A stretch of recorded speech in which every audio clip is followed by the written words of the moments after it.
کہ ابھی ہم سب امارہ پر ہیں. امارہ سے ہمیں اس کو لوامہ پر لانا ہے. اور لوامہ پر مرشد فرمایا کرتے تھے کہ اتنی تیزی سے گزرو، کیونکہ لوامہ ایک ایسی کنڈیشن ہوتی ہے جس میں آدمی اپ اینڈ ڈاؤن اوپر نیچے ہوتا رہتا ہے.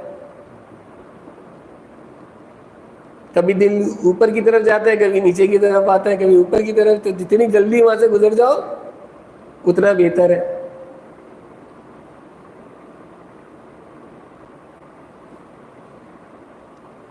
پھر عبادات اور ریاضات وہ اپنی جگہ ہے.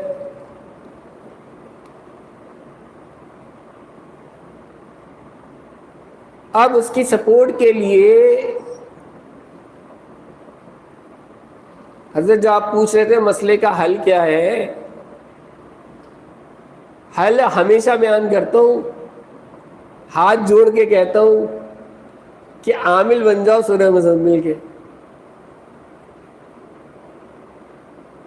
کہ بڑے بڑے اولیاءوں کی ولایت کھڑی ہے اس کے اوپر، لیکن کسی کی سمجھ میں نہیں آتی.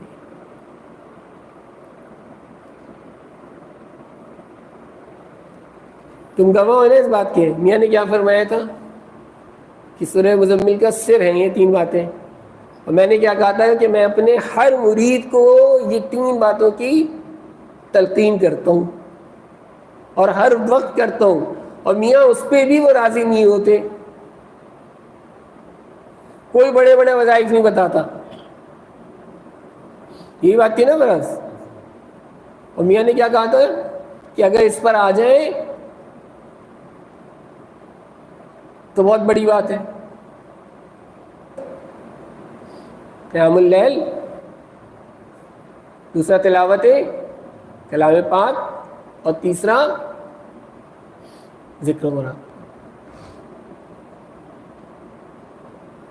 جب وہ اپنے حبیب سے یہ چاہ رہا ہے،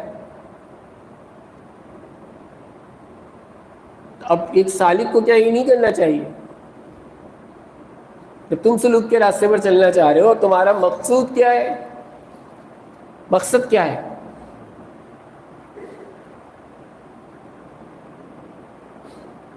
اس تک پہنچنا نا، اس کو حاصل کرنا.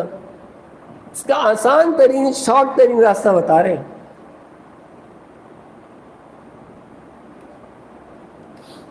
اور کوئی یہ نہیں بتا رہے کہ بھائی بہت زیادہ اس پہ محنت کرو. کچھ نہیں کر سکتے، 11 مرتبہ روزانہ رات کو تلاوت کرو بس. میں تو یہ بھی نہیں کہہ رہا کہ چلو چلے کرو. اصول برکت کے لیے 11 مرتبہ تلاوت کرو، ترجمے کے ساتھ تلاوت کرو 1 مرتبہ، تاکہ تمہارے ذہن نشین ہو جائے اس کا ترجمہ کہ اللہ سبحانہ و تعالیٰ اس میں چاہ کیا ہے.